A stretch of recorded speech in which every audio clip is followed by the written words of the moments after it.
Ladies and gentlemen, boys and girls, welcome back to the Boxing Bananas podcast, brought to you by Five Bananas. I am here today once again with the professor himself, Mr. John Radford, and the split decision, Mr. Johan Blanco, joining us once again. Welcome, guys. How are y'all feeling today? I'm feeling great. Feeling wonderful. Yeah, I'm feeling good. I heard about a few more failed drug tests, so I'm ready to talk about them. Yeah. Right? Perfect, my man. Yeah, so we definitely have some big news. But before we get into the big news of the day, make sure you guys are subscribed to the new IG channel, the Boxing Bananas Official. That's where we drop everything that's coming up. And then when we do the live fights, we're dropping the live scorecards as well. Make sure you're subscribed to the Fight Bananas on YouTube. And make sure you comment during the show. Yeah. And you might find yourself up on the screen here. But that being said, let's get right into it, guys. We have some breaking news here. Ryan Garcia suspended for 1 year, and his win is overturned because of the failed drug test. Now, there's a few different areas and avenues I want to take this conversation today, because there's multi layers to this onion of this story. But just based off of the news itself, I want to know, what are your guys' opinions? Johan, we can start with you. What do you think? Yeah, it's interesting that you call it an onion because there's so many layers, and every layer makes you want to cry. That's really a good analogy for it. But honestly, with this whole saga with the Devin Haney and Ryan Garcia fight, it was never going to have a clear conclusion. I mean, you saw how the buildup went, how chaotic it was. You saw all of Ryan Garcia's antics pre-fight, during training camp and stuff like that.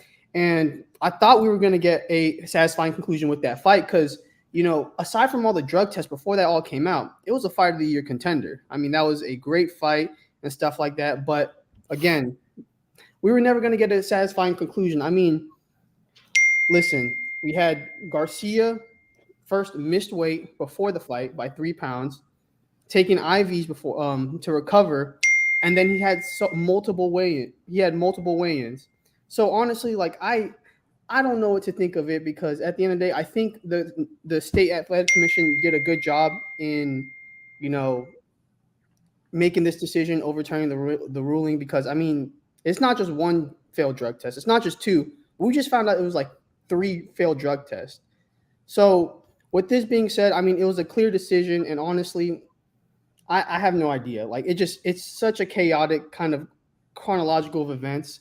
So, I mean, it is what it is. We'll see him next year. Nice. I guess we'll see him next year. John, we'll go to you. Whose phone is that? Is that your phone, Johan? It might be. I might have to take that off real quick. Yeah, that's actually Ryan Garcia's PR team blowing him up right now. So might need to put that on mute for the time being. The professor. All right. So 3 drug tests failed, 2 drug tests, whatever it is. What was the amount found in his system? Somebody tell me the amount, because from my understanding, it was picograms, right? It was like small? 6 nanograms, I want to say. Extremely small, right?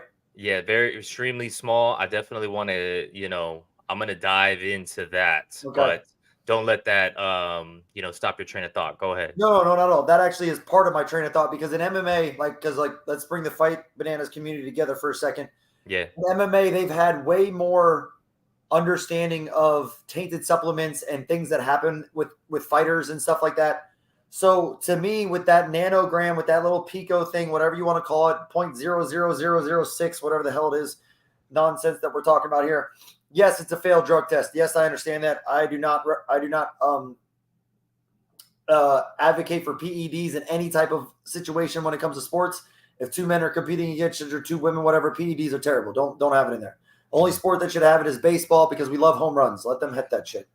All right. But other than that, fighting shouldn't happen. Okay. So with that, and the UFC, going back to the first point I was going to make, the UFC and the MMA has been very adaptive to this problem. Mm-hmm. Right. So if you think it's a tainted supplement, you send your supplements in, they get tested, and they realize, oh, it is a tainted supplement. He's not injecting anything. He's not cycling anything. He's not doing anything that he didn't understand. The only problem he didn't do was originally send his supplements in to get tested to be within the rules, right? So they give away like 2 month suspensions or 3 month suspensions when it comes to something like this small with that, right? So here's my take. Do I think Ryan Garcia was avidly trying to cheat and take PEDs? No, I don't believe that. Like he might have took something else. He might have got up with something else that wasn't going to help him necessarily in a fight, right? But was he injecting something? Was he naturally taking a PED, right? I feel you over there. Yeah, I got you. And you caught on what I'm saying. That when Chael Sonnen handed John Jones the Coca-Cola thing, right? You know what I mean? He is promoted by Oscar De La Hoya. Let's remember that. Facts. It's a fax machine right there popping off in the background. So that's my thing. It's like I don't think he did it on purpose. I think it was tainted supplements. I think it is like that. A year suspension is ridiculous. I'm sorry. A year suspension is absolutely ridiculous in my eyes because we have seen and there's a blueprint for getting this to be more understanding and like fair for both sides of the party. Yes, a no contest is fine. I'm fine with Haney's record going back the way it is because he did get caught that way. But a year suspension for something that was tainted, something that we could easily it's been proven that I'm not shouting out any certain brands, but let's just take it for example, say Muscle Milk or something like that. That's a supplement that you can buy powder of. They found it to where it goes in the same vats as PEDs. So there's little traces of it in there.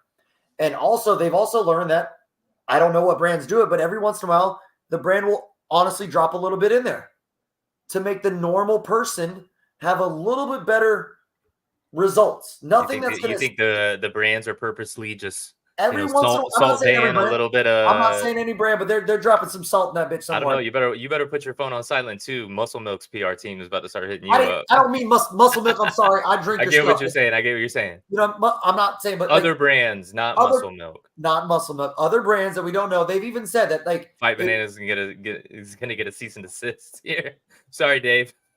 It's not Muscle Milk, guys. It's just that was the most thing that I could come to that everybody has heard of. That is everybody knows of. Yeah. You know what I mean. So do I think they're doing it? No, but I can honestly see some brands that are starting out, some things that are trying to come up, trying to get the normal person, sprinkle a little bit of that in there. It's not going to hurt anybody, right? If you're not competing in anything, all you're going to do is see a little uptick of your results. So now that makes you want to go after Coca-Cola original formula. Thank you. I mean, you get it. You understand what I'm saying. I get what you're doing. So then we want to go back to that brand rather than the other brands, right? That's all it is. But in this situation, we've learned so much from MMA.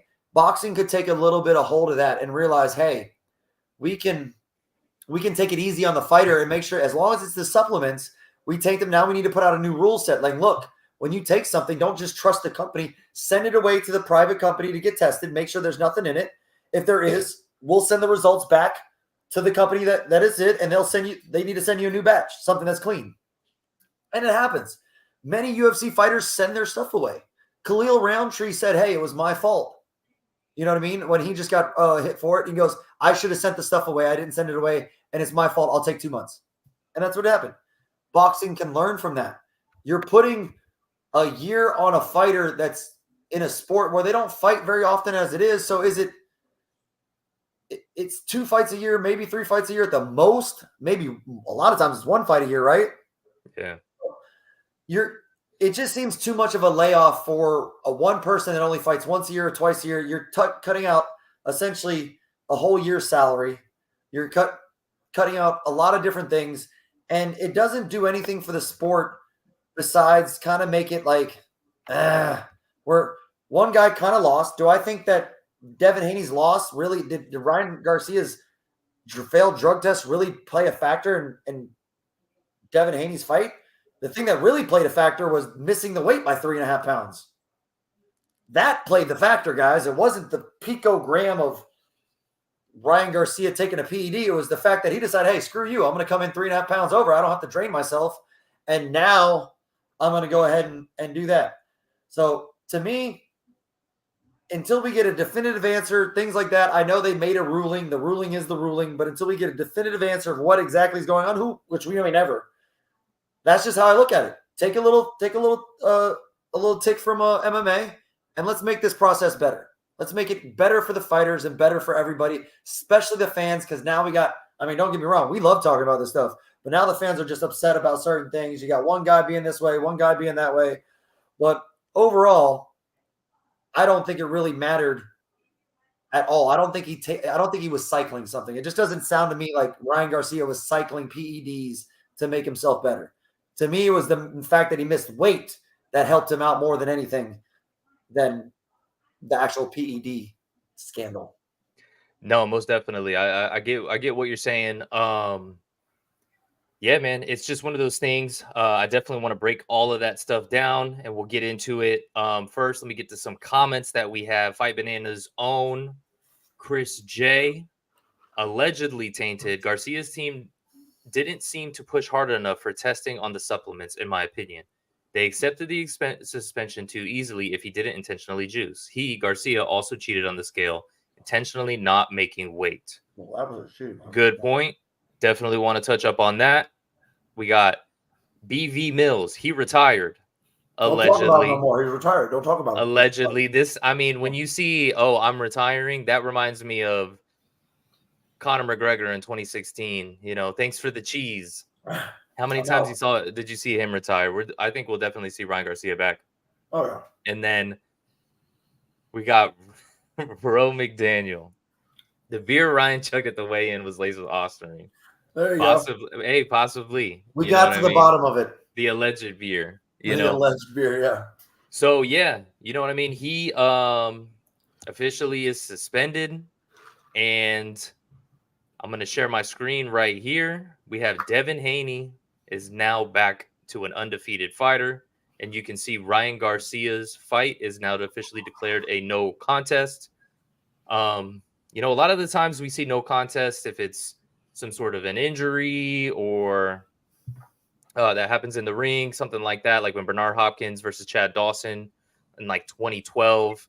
I think he was like slammed to the floor. They called it accidental foul. His like shoulder popped out or something, if I remember correctly. And that was declared a no contest. Sometimes, if there's an accidental headbutt before the fourth round, stuff like this. It's not too often we see decisions getting reversed like this, but Devin Haney got what he wanted. He is now 31-0-0. So it is what it is at this point. And we got Chris again. We saw him lose though. Yeah, people remember in Superbad where he goes, "Hey Greg, why don't you go piss your pants again?" He said that was 8 years ago. People don't forget. Bro. His record could have a O, but nobody's gonna forget the butt whooping that took place on 4/20/2024. We got Chris J again. Also, have you guys been following Ryan's Twitter? He's on one for the last 2 days. I could imagine. You know what I mean? I try not to keep too much up with Twitter and whatnot because it's just I'm a firm free speech believer, but that doesn't mean that everyone's opinion should be valued equally. So there's a lot of opinions I don't like to waste my time with, and everybody seems to have one. You know what they say about opinions, right? So yeah. So that being said, something I want to bring up, right, is they're talking about, and Chris J said, you got to go see it. It's crazy. We might have to pull that up in a little bit. Something I want to talk about is Devin and his dad, Bill. Just the way they handled this whole situation going forward. I mean, I guess at this point, technically, they're vindicated. But, we'll go to John first, and then we'll go to Johan. How do you feel about the way that Team Haney has handled this whole situation? If anyone besides Devin Haney is talking from his group, I don't care. I really don't give a shit. I'm sorry. I don't.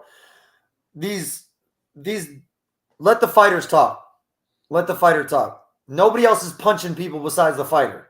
Yeah. I coach a lot of fighters. I'm not going to get into a crap talking match with another coach, with another fighter. it's not my job. My job is to take care of my fighter, and that's it. I don't need to talk for them. I don't need to say nothing to like. They have their own minds. They need to be allowed. Oh, that drives me nuts. Drives me absolutely wall. So, and then this whole thing with the way they handled it is, yeah, you're vindicated. Okay, you got your O back. I got it. Whatever. However you want to justify. You still got your ass whooped. I'm sorry. You still got beat. We saw it. No one's gonna make me believe that Ryan was juicing until Ryan gets on there and goes, "No, I really was juicing, guys. I did it. Ha ha ha. That was it." It just seems too much like unless he pulls a TJ Dillashaw. Yeah, if he does that, that's fine. I'll believe it. Until then, I'm sorry. What I'm looking at is a MMA scandal of tainted supplements in my eyes, and that's just how I view it. I apologize if that's not right, but that's how I see it. So, if Devin Haney and them, when they were going about that, yeah, you're vindicated to a certain extent. Why would you stop talks? You still have all the belts.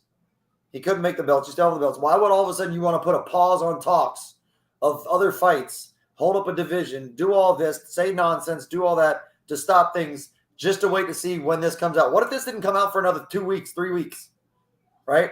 Yeah, I know they just put out their little saying that we're not talking until it comes out. Well, yeah, you got 2 days, and then the organization is gonna, the organization is gonna start, giving out its scandal or anything like that.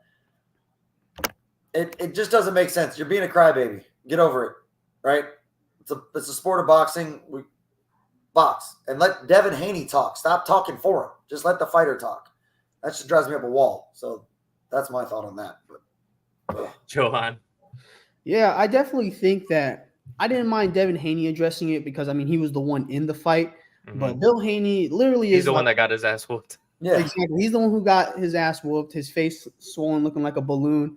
But Bill Haney's a straight walking L. The way that he handled the pre-fight antics and then the post-fight stuff, like probably the worst way as a trainer, even like just someone representing your fighter to handle anything.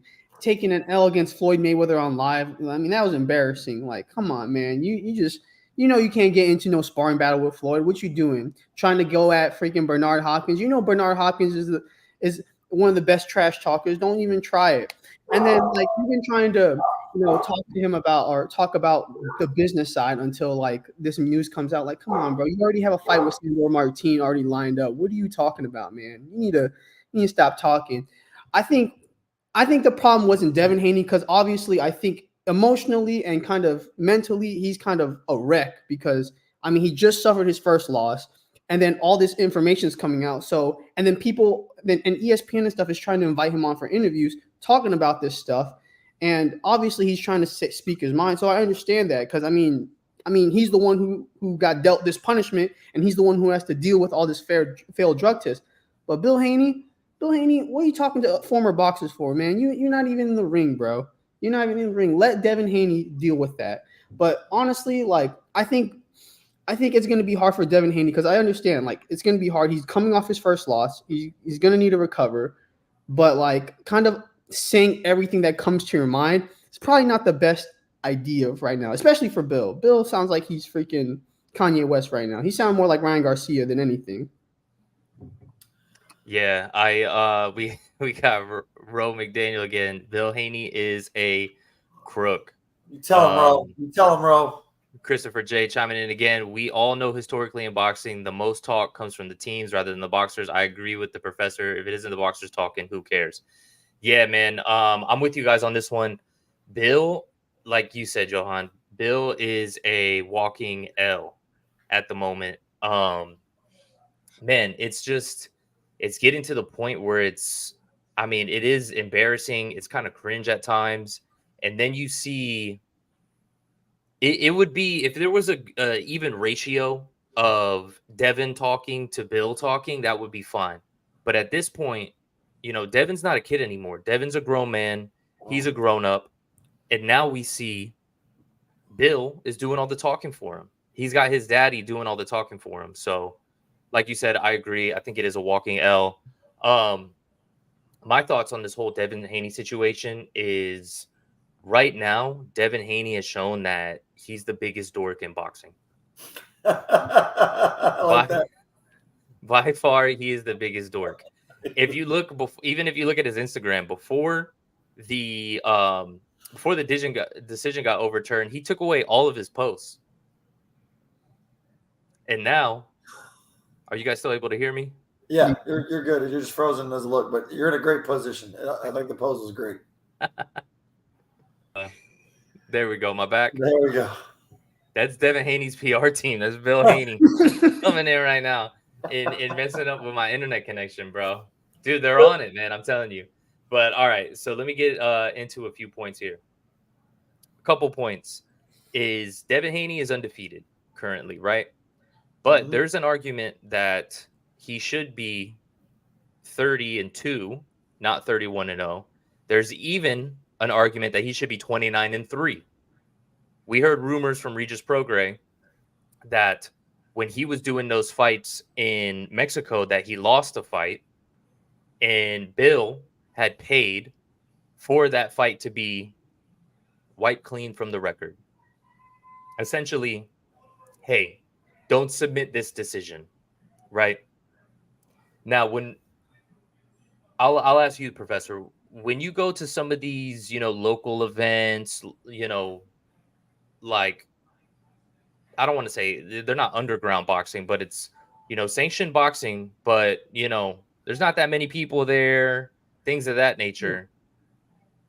Grassroots, that we call it. It's grassroots. It's a little bit different. Now imagine you're in Mexico. Now imagine, and this has, been verified that some of these fights are at like a Mexican bar. You know what I mean? My question isn't whether or not, do you think that accusation has validity? But let's say, here's my question. How easy do you think it would be in a Mexican bar if you had the money to say, hey, just don't submit this decision? Oh, easy. I don't think it'll be too hard at all. If somebody didn't film it and you realize that there's nobody in there with a phone filming anything, or if you did, you were able to get it done, I think it'd be pretty easy. I don't think it'd be hard at all. So I've only been in a few cities in Mexico. One of them was one of the worst cities, Juarez, Mexico, and literally kidnapped, murder capital of the world. I was there for the Mexican Open for a Taekwondo tournament back in the day, and I definitely don't see it hard at all. Like, they were told us not, we needed to walk around in, groups, certain things, all this kind of stuff. Needed to be close. We didn't want to leave the area that we were supposed to be at. I don't think it would be hard at all. I think if you had the money, you could easily be at that situation. I mean, what I picture in my mind is Creed 1, where he's down in Tijuana about to fight and everything like that. He fights and then he comes up. I mean, if it looks anything like that in my mind, and that's the way it is, because again, I haven't been there to a boxing match down there before, but from seeing Juarez, Mexico, and then just little things of how that, I would say it would be pretty easy. I just don't like couple grand, 5,000, drop it out. I mean, hand it to him, whatever. No one knows that Devin Haney ever lost. Come back next week, fight, no one even care. Yeah, exactly. I think it would be pretty easy. If it really happened, I would say he would definitely need to do that. He would if he really got hurt down there in the fights that I know that people go down there to win, to get your record up, to get to the point to where you're getting not necessarily padded, but to get a few rounds in, but to get your record up quickly. I would say that would be the move that they would have to do. They'd have to pull that off and pay that just so he doesn't, so he still has, that mystique or whatever it is of the professional boxer as a U.S. boxer being undefeated, and all that kind of stuff. So I don't think it'd be hard at all. Yeah, and for those tuning in to the screen, I'm sharing the screen of Devin Haney's box rec right here. If you look, his early fights, Tijuana, Mexico, all in here, Tijuana, Mexico. Look at this right here. Escape Bar, Tijuana. You know what I'm saying? So that's something right there. Johan, thoughts? Yeah, I mean, I definitely think it could be possible. I mean, there's even loopholes at the top of boxing. So I can just imagine at a club, at a little bar in Mexico where there's little to no officials, little to no sanctioning there. I can imagine that something like that happens. Do I think it happened? I don't know. Those are just claims that Regis Prograis' team made. So I can't really say if or not. But if he did lose, I mean, you just looked at that record. Most of those fighters he fought in Mexico had terrible losing records. So if he was losing to someone with a record like that, brother, keep that loss on there, bro. What are you doing, brother? I mean, I would take it off too if I was losing to someone like that. But I think there's loopholes. I can't really comment. I don't think it would happen because usually when you go to Mexico, you're just kind of stat padding your record for the time being. I think Because at the end of the day, none of us could prove it. yeah. None of us can prove it. Obviously, we know there might be loophole. There could be loopholes to get around that, but I think when you go to Mexico, when you go to countries outside the state, you're looking to stat pad. You're looking to get experience against journeymen, and I think that's really what he did. I mean, you look at those records; those are not winning records; those are experience records. Those are for you to gain experience in the ring and stuff like that. So honestly, I can't really say I don't know, but I can just say that. I mean, anything is possible. Yeah, most definitely. And the reason I bring that up is because, I mentioned right now Devin Haney's the biggest dork in boxing. And part of it is because everything that we're seeing play out from him and his team, it's given me this whole like he just looks like an entitled kid. You know what I mean? Like everything's been handed to him. They brought him down to Mexico to get all the fights. They paid for it. There was a lot of investment into this kid, right? Even so that allegedly they paid off a fight and everything for him to keep this undefeated record. Now, you fast forward to even there's Bill Haney again. But hey, tell him you'll call back later. Bill Haney again, man. Bill, we'll get you later, but Bill. We fast forward to we see a controversial decision in the Lomachenko fight. That was something that you could even add to my point of he's an entitled kid. A lot of people said that he should have lost that fight. They gave him the decision. I don't know how you guys feel about it, but it is what it is, right? Officially, he won the fight. Yeah. Now, you also look at before his deal with Top Rank with the George Kambosos fights, he was getting a lot of money invested into him by Matchroom, the Zone. They were investing a lot of money into him. People were saying at the time, that they thought that Devin Haney was overpaid, right? My thoughts on that are, at the end of the day, when in a capitalist market, you are worth whatever somebody's willing to pay.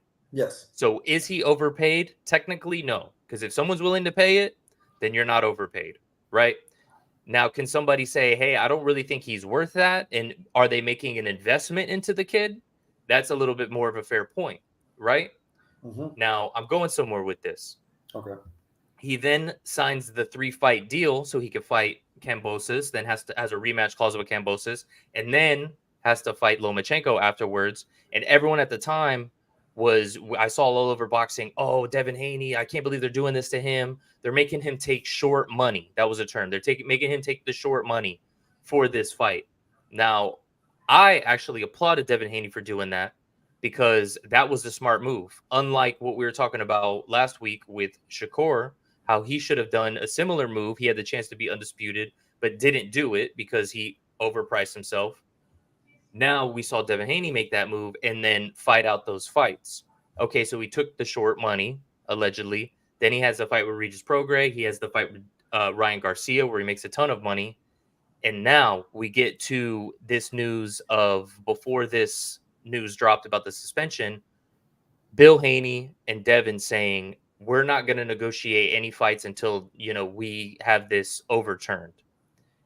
I don't think it was so much about the overturning. I think it was about the fact that they still held on to that WBC title. They wanted to keep that WBC title. But what comes along with that? A mandatory fight. And the mandatory fight is with Sandro Martin. Sandro Martin is a guy who, not that many people know. Boxing people know him for retiring Mikey Garcia. For some people believe that he beat Teofimo Lopez. That's a debate. But he doesn't have a lot of draw, and he's a very tricky guy. And it's not also the most exciting fight either. So it's a tough fight, and there's a lot more risk to reward in that fight. But to keep that belt, you have to fight him. So what happens with that? Matchroom, DAZN, Haney's own promoter didn't want to pay for that fight. So what did we see? When they don't want to pay for that fight, the fight has to happen. It goes to purse bids. The fight goes to purse bids, and only one promotion even bid on the fight, and that was Top Rank. Devin Haney was pissed about it, said, "Oh, Eddie Hearn, Matchroom, you guys didn't stick up for me, blah, blah, blah." Top Rank only bid $2.42 million. The way that split goes is they take 10% of it, that's allocated to the winner. So $242,000 is allocated to the winner. The other 90% is split 70-30. If you look at just the guaranteed money, Devin Haney was only going to make about 1.5 million for that fight. Compared to his fight with Garcia, other fights, whatever, he's taking a 10x demotion in the pay that he was getting. So they're pissed. They don't want to take that fight. So their way of getting around that is saying, "Oh, well, we're not going to go into any negotiations." So, if they have to give up the belt, maybe that's what they're going to do. But they're not going to take this now short money, much shorter money. Why? Because his stock was ruined. And the reason why his stock was ruined was because beforehand, Devin Haney is a guy who doesn't have a lot of punch on his power. His style isn't the most fan-friendly. But at the end of the day, the only thing he was holding on to was that O. Now with the O taken away and him getting whooped in his last fight, what we saw here, I brought up a capitalistic market. We saw here, this is what's called a market correction. The market corrected what Devin Haney is worth. Yes. Yes. You know what I'm saying? Agreed. So, like I said, you're worth whatever somebody's willing to pay for it. Nobody else wanted to pay for Devin Haney because that's the only thing selling that fight with Sandor Martin. Nobody's tuning in for Sandor Martin, unfortunately, because he, is arguably the best fighter out of Spain.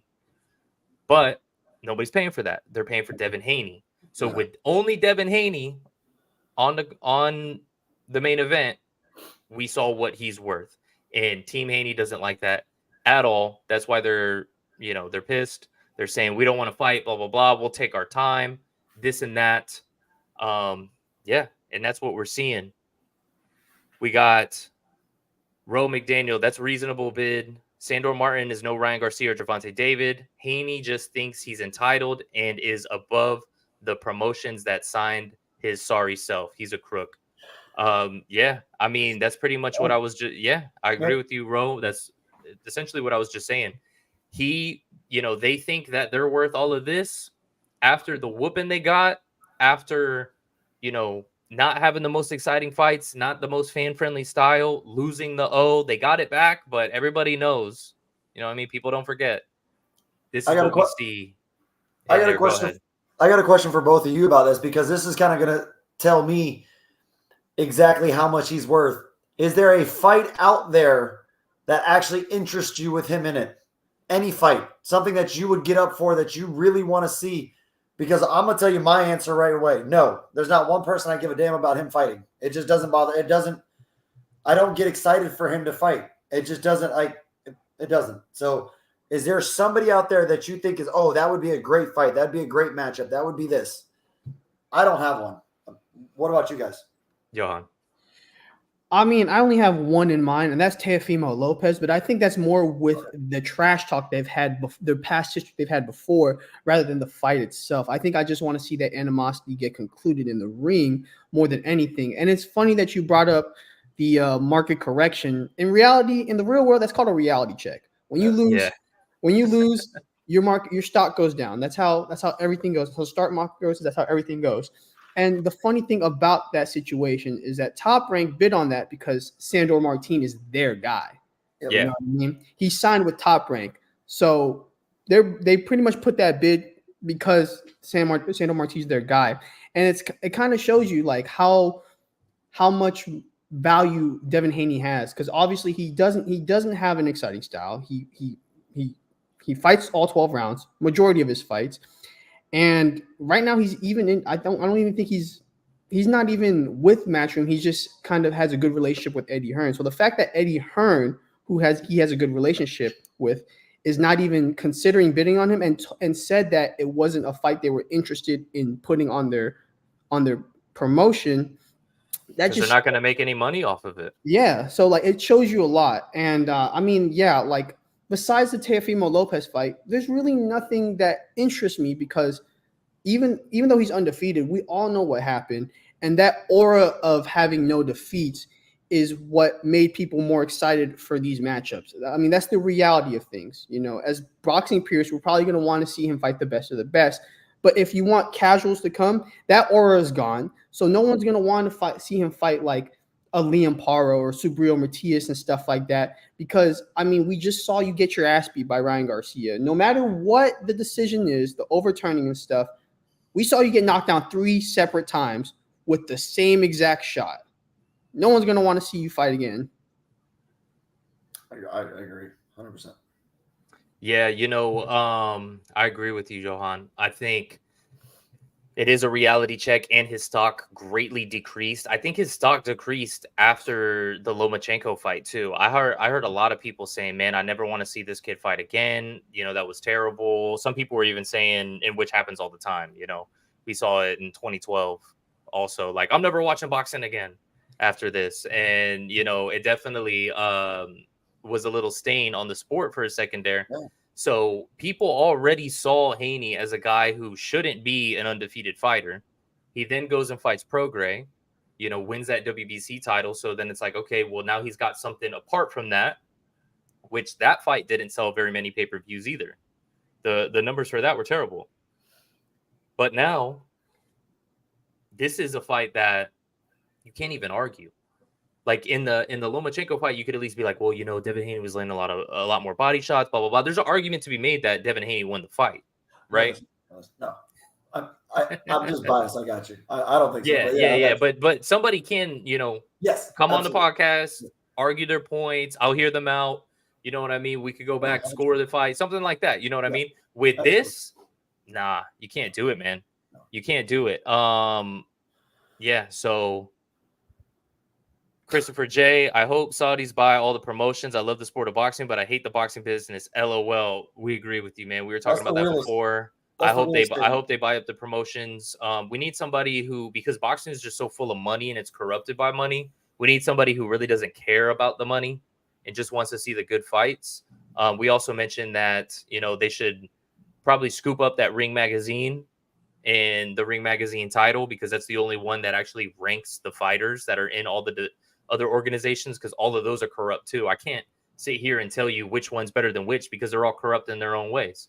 So I'm gonna quote our friend Alfredo from a couple episodes ago, man. He said the Alphabet Boys, man. The Alphabet Boys are crooks. The Alphabet Boys are crooks. Most definitely they are, man. But to your question, John, who would I want to see Devin fight next? Yeah. The only fight that would excite me is a rematch with Ryan. I think a year from now, Devin shouldn't fight either, because if he's gonna fight for, he's not gonna sell anything. He's gonna fight for dimes on the dollar of what he was used to getting. Really, even if he fights 2, 3, 4 fights, he's not gonna make as much as he would have in these other fights. So you might as well sit out, wait for Ryan to be done, do your thing, let yourself heal up. Also, emotionally, physically, mentally, because he can sit here and dance on Instagram all he wants and tweet whatever he wants, but he knows what happened. Everyone knows what happened. And, that could take away from him. He could fight Sandor Martinez and not even be the same fighter that he was after that beatdown. So I think he should take time off and revisit that Ryan fight when it comes. They should fight at 147. I agree. Make that fight at welterweight. You know what I mean? Because Devin Haney is a big guy. Now, here's something that has been a topic as well that I want to touch up on, right? And Chris J talked about it earlier. I'll put this comment back on the screen. He said Garcia, also cheated on the scale, intentionally not making weight. Yes. Right? So here are my thoughts with that. Did he not make weight? He didn't make weight. Could we consider it cheating? I don't know, because Devin and Bill were more than happy to take the $1.5 million from him. They even talked about it before the weigh-in even happened. So they had a feeling it was going to happen. They took the money from him. They were fine with it. He still weighed in over, whatever. My issue with this is that Devin Haney and Bill Haney are the Haney hypocrites when it comes to weight bullying. They immediately, when the fight ended, first thing he said, "Oh, well, he didn't make the weight. It was already excuses with the weight." So what happened? And why do I even say this? Right, Devin Haney. If you look at his last 5 opponents, you had Jojo Diaz, who was a champion at featherweight, way undersized to be fighting Devin Haney, who was a huge 135. He's even a big 140, right? So he was way undersized. And then he had 2 fights with Kambosos, fight with Lomachenko, fight with Prograis. In the face-offs with all 3 of those gentlemen, typically, you're saying you're doing your trash talk, this and that. Finally, Devin's trash talking on his own. His dad can't talk for him there. What did he say to each and every one of them? He didn't say, "Oh, I'm going to beat you. Oh, I'm going to whoop you. I'm going to hurt you." He looked at every single one of them and said, "You're too small. You're too small. You're too small." So he doesn't mind being the bigger guy and weight bullying everyone else. But when it happens to him, all of a sudden it's all about weight.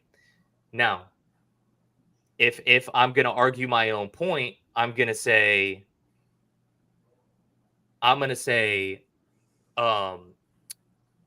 okay, well, Ryan still missed weight. Yeah.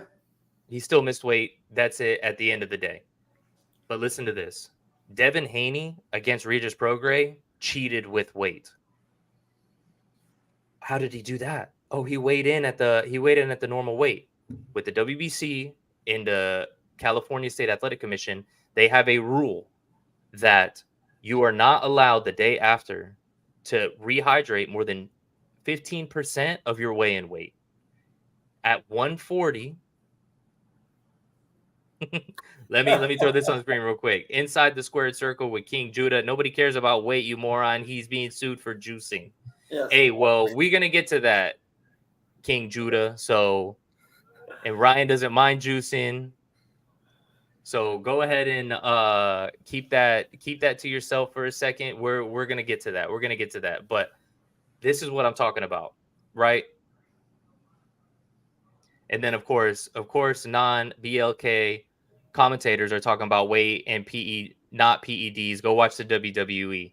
That's cool. Go ahead and pull that card. If you wanna argue merits, we can argue merits. But if you want to bring that up, that shows that you can't argue the merits. So that being said, once we get to the PEDs, we'll have a discussion about that. That being said, let me get to my point. You're not allowed to weigh in 15% more than your weight. Their fight was contracted at 140. What does that mean? Quick maths. He was only allowed to weigh 161 the next day. Well, he didn't. He weighed 165. He weighed 4 more pounds than he was supposed to rehydrate. The guy rehydrated 25 more pounds, which was against the rules. But, John, you know the way it is in boxing, especially had he missed weight on the scale, guess what? You're in front of everybody. You're in front of the cameras. You're in front of the lights. That's for everyone to see. Mm-hmm. When you miss weight the next day, when it's just the commissioners around, the other team around, that nature, that's all behind the scenes. Mm-hmm. So Ryan cheated, if we're going to call it cheating, in front of everyone. Devin cheated behind the scenes. But guess what they're not going to do? They're not going to cancel the fight the day of. No.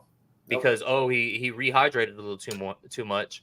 And Regis Prograis talked about that too. He goes, "Listen, I don't feel bad for him that Ryan missed weight because he cheated with me too. Prograis got beat in that fight, but he has a good point with that. Do I think had he weighed 161, he would have still beat Prograis? Absolutely. But Haney and them, if they're going to talk about, oh, he cheated because he missed weight, then let's go ahead and rewind the tapes and we can see that y'all are the Haney hypocrites because y'all cheated as well versus Regis Prograis. John. No, I agree. I mean, I think what ends up happening is that, Ryan, like you said, cheated in front of the nation, in front of the TV and everything like that. He cheated behind the scenes. But the difference between the two is Ryan gave up the opportunity to get the belts. Behind the scenes, he still made the weight to be able to get the belts. He just weighed in over. Maybe he had to pay a fine or something like that, but he weighed in over on the day of. He So paid he still was able, 1.5 million to Devin Haney and his team. yeah. So you see what I'm saying? So like he gave up money and cheated in front of everybody. Said I don't care about the weights, you know. And my whole thing is like now you're saying it. I agree 100% with what you said with Devin Haney for the fact that he went behind the scenes, was still able to get the belts, but still cheated on the weight. Yeah, and he shouldn't have been able to because with the rule, it should be the he same broke the standard on both rules. sides. Yeah, so if they want to, and it's the thing, man, it wouldn't be boxing without the politics of it, right? Yep. So True. they want to say this, that, and the next and cry and complain about it. But when they can rehydrate and they can be the weight bullies, it's completely fine for them. Johan, what are your thoughts on what I said? Agree, disagree, any additions? Oh man, I don't know. I would agree for the most part because I mean, I definitely think Devin Haney definitely is a weight bully. I mean, you have to think about it. The man has to rehydrate. He rehydrates to a insane weight on fight day. Contract or not with how the rules are. I think though because of how he does it behind the scenes and how I'm pretty sure he has in his contract negotiations he has clauses and terms in there for that. I'm almost positive it's boxing. You know, boxing is a business at the end of the day, and you're trying to get as much of an advantage as possible. And I think his team's very meticulous with that. That being said, I think because Ryan Garcia's was so out there and so publicized, I think that's why, I mean, Devin Haney is so comfortable, you know, addressing stuff like that. And I get it. He's a hypocrite. But because his are so behind the scenes and so backdoored, he can get away with that. Only the boxing purists are gonna know what you're talking about. And the problem is the boxing purists are not the casuals. You know, they're not going to give all the eyes to these issues. So even as much as I agree with what you're saying, casuals are going to always take his side because Garcia's issues are just in the limelight. All the drug tests, all the weight stuff, all the IV stuff, that's all in the limelight and that's all recent. You know what I mean? Haney's is very subtle and it's like one or two issues that come in between the fights, whereas Garcia's was like in this fight, Garcia's were so out there, and there was just so many at once with the pre-fight antics, with him missing weight, with him recovering with IVs, with him having multiple drug tests for the Ostarine. I mean, that's not even in the back of their mind. So I get what you're saying, but again, it's just out there. Yeah. Yeah, and that's the thing about boxing. You know what I mean? We call it the sport of boxing, but it's really the business of boxing. And there's so much behind the scenes that happens that, you know, people don't either talk about or know about or this and that. And there's, you know, things that can happen. Let's get to some comments real quick. We got our best friend inside the squared circle with King Judah. Once again, Devin is the first fighter in history getting more criticism than the fighter that got caught juicing against "You guys are clowns." Thank you very much for the compliment. Inside the squared circle with King Judah again, back to back, baby. You're more pissed Ryan got caught juicing than the fact that he was juicing. I told you we're gonna get to it. We're gonna get to it next. Don't worry. Just hang tight, buddy. We appreciate you watching, though, buddy. We got you. Yeah, thank you. Apparently, you like watching the circus because we're a bunch of clowns. You're still watching. The circus. Yeah, the circus is going on. It's going hard. But I appreciate the comments, King Judah. And once we get into the juicing, please keep them coming. Ro McDaniel, just wait till Tank puts that rehydration clause on Haney. Tank is gonna have fun with him. I don't think that would ever happen, just because if Tank was to go to 140 again, he's most definitely gonna try to put on that rehydration clause, and Bill and them aren't gonna take that fight. They won't take that fight with the rehydration clause. Chris chiming in again. Loving the show, guys. Hope y'all tune into my show Monday night. I'll be chatting with Devin Cushing's opponent, Manny Correa. Ooh, we had Devin Cushing on the Fight Bananas, and we had an interview with him. Asked him some good questions. So that's good to get the other side on there as well. I like when that happens. You know what I mean? So let's talk about the failed drug test, right? So we had Ostarine, which is a SARM, and then the N-androlone, or however you say it, right, which is an androgen. That is that's something that's made inside of the body. But what happens is once it passes a certain level, a certain threshold that is deemed unnatural, that's when you get popped for that. And then they have to kind of go in, check the levels whatsoever, yada, yada, etc. Now, I'm not a scientist, whatnot. I have watched, and I take all of my knowledge from another YouTuber. It's a guy named Derek. More plates, more dates. I don't know if you've seen him. Yeah. This guy, he talks about. I mean, super knowledgeable in PED use, steroids, all of them. He talks about fighters, athletes, bodybuilders, because that's huge in there, and talks about all the different type of things, what they are. Now, if you guys are going to go watch what he's talking about, I would say unless you have, kind of maybe like a good understanding or even a collegiate level understanding of anatomy, physiology, biology, sports nutrition, it might be a little bit boring for you because he gets really into like lab work, chemicals, all that kind of stuff, which is why I take what he says, very strongly. What do we got here? I'm sure all y'all supported all of Eddie Reynoso's entire team when they popped dirty, including Canelo. LMAO, you didn't have a problem with all of that at all. Actually, let me go ahead and address that. Canelo, they found that the farm did have the clenbuterol or whatever was in it, right? They did the hair test. That came up clean. Now, Oscar Valdez, on the other hand, I didn't like that at all, especially how they came out and said, "Oh, it's herbal tea." I don't know about all that, right? I'm not getting behind. I got behind Canelo because of the steps they took to disprove it. Oscar Valdez, I didn't like that at all. I didn't like that they let the fight go on. That's another thing, like where we talk about with boxing behind the scenes, how they still let the fight happen was sketchy. So yes and no, King Judah. So, like I was saying about these supplements that were found in Ryan Garcia's A and B samples, he was tested up until the fight. To my knowledge, let me know if I'm getting something wrong. Johan, I think you're keeping up with this. He was tested up until the fight, was clean. Then the day before, he pops. Now, they literally changed the amount of clenbuterol allowed in fighter systems to avoid punishing Canelo. Don't be a hypocrite and tell the whole story. My man, they found it in the cows. Apparently they found a whole like children's baseball team, like little league team that all popped for it as well. So unless little leaguers are popping clenbuterol over in Mexico, you know what I mean? It is what it is. So that being said, how about this?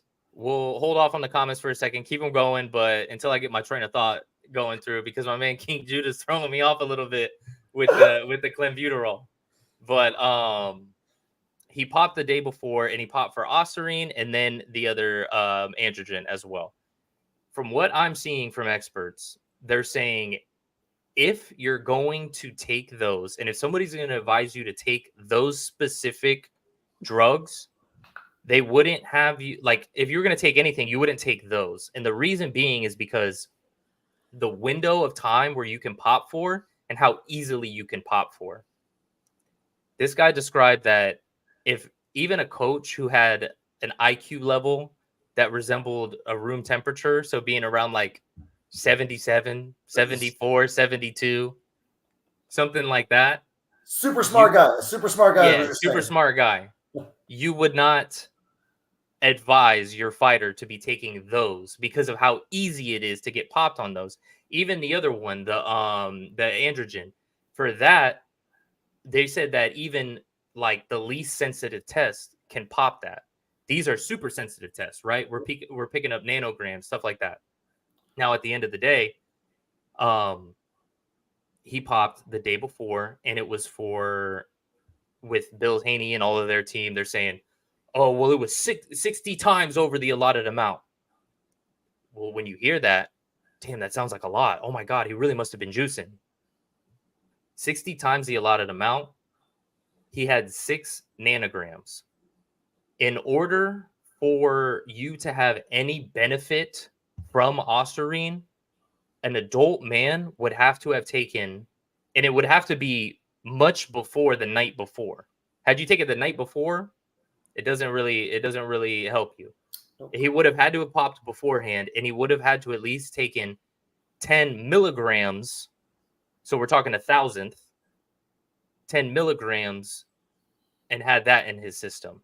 Now, if we're looking at the lower range, it's 3 milligrams. Even 3 milligrams compared to 6 nanograms, which is a billionth. Mm-hmm. I mean, we're talking about like 500 million X below what it would have needed to actually help him in the ring.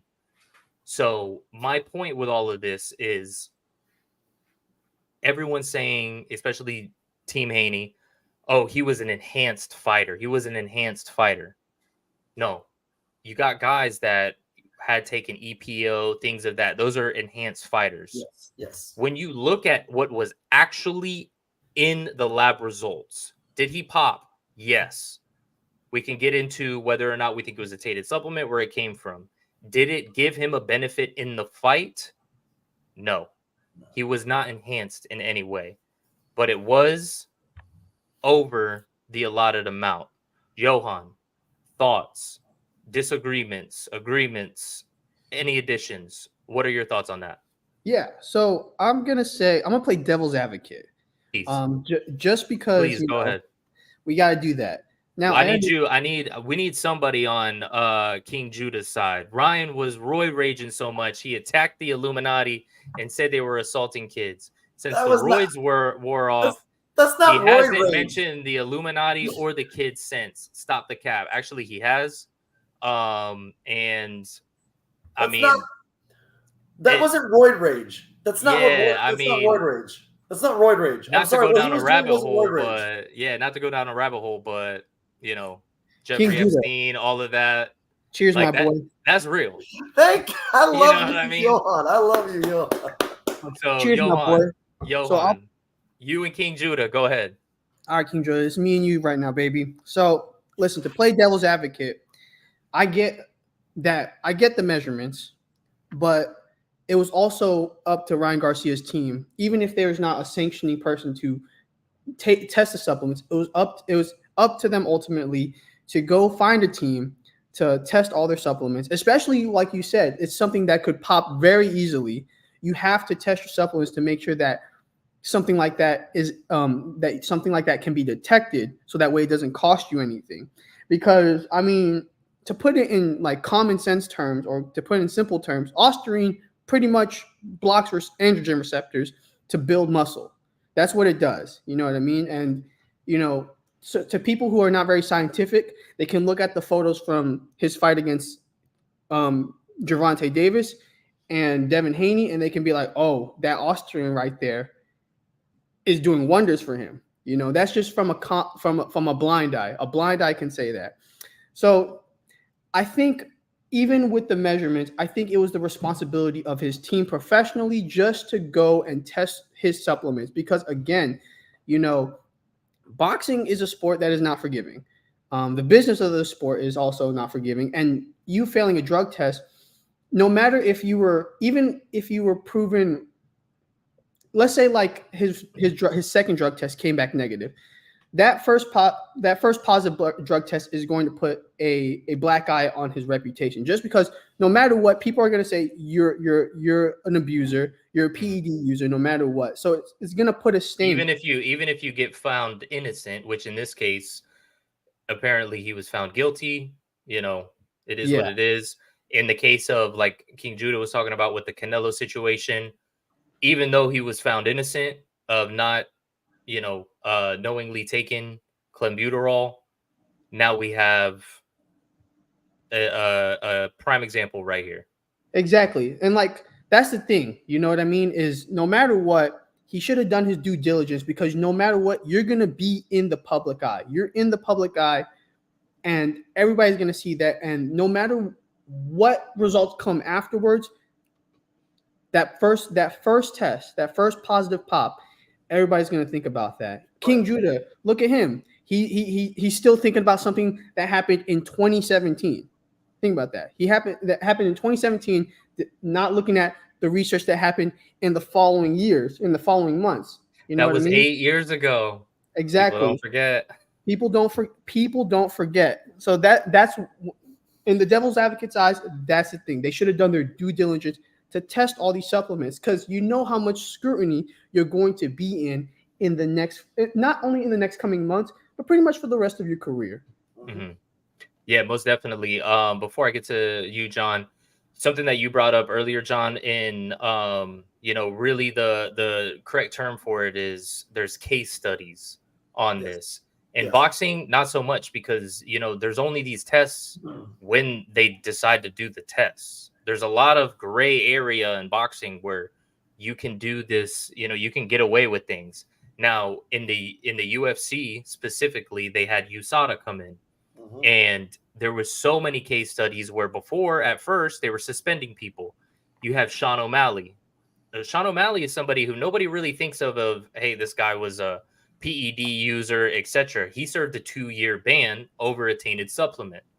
Now, because of how many people were popping and how often it happened, because of that, they literally have a list that they give the fighters and say, you can only take these approved supplements. Anything else that you try and take, you need to send it to us first, or you guys aren't going to be able to take those, and you have the chance of popping hot.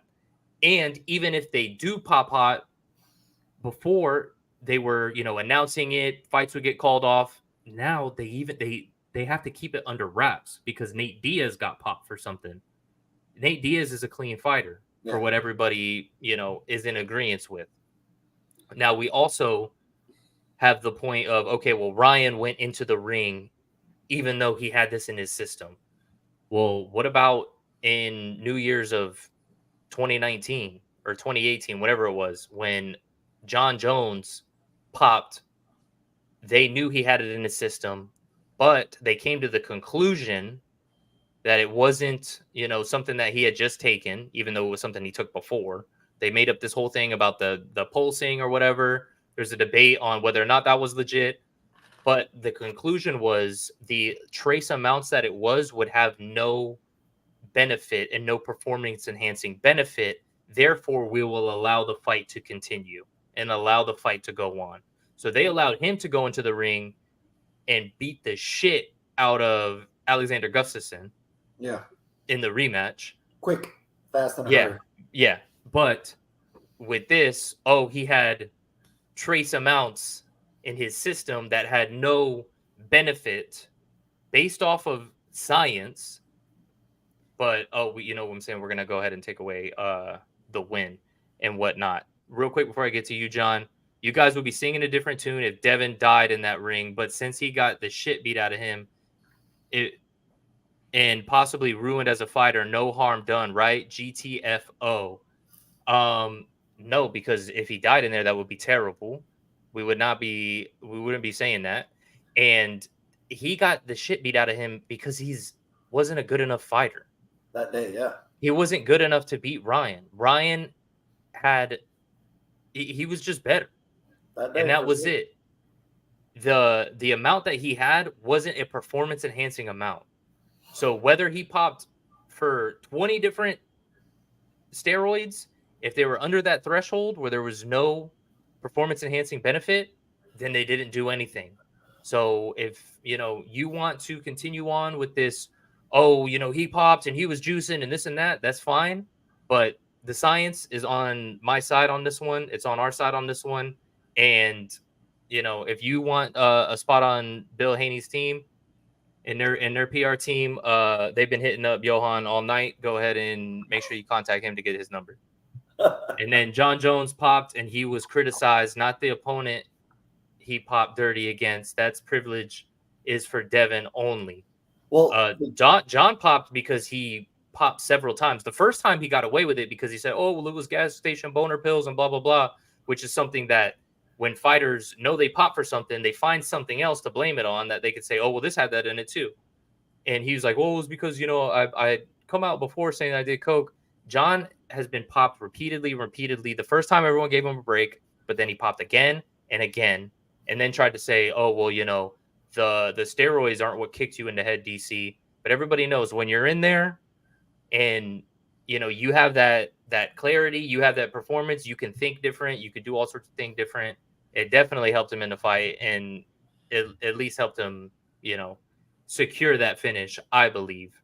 Not to mention also, John Jones literally hid under the ring to avoid getting tested by USADA.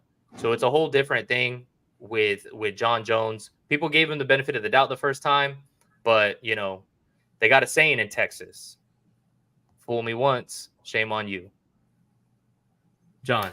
Now, my thing with it is, obviously, obviously the professionals who get paid to know if enhanced benefits felt they did. I think they know a little more about these things than you, since they got paid hundreds of thousands to know.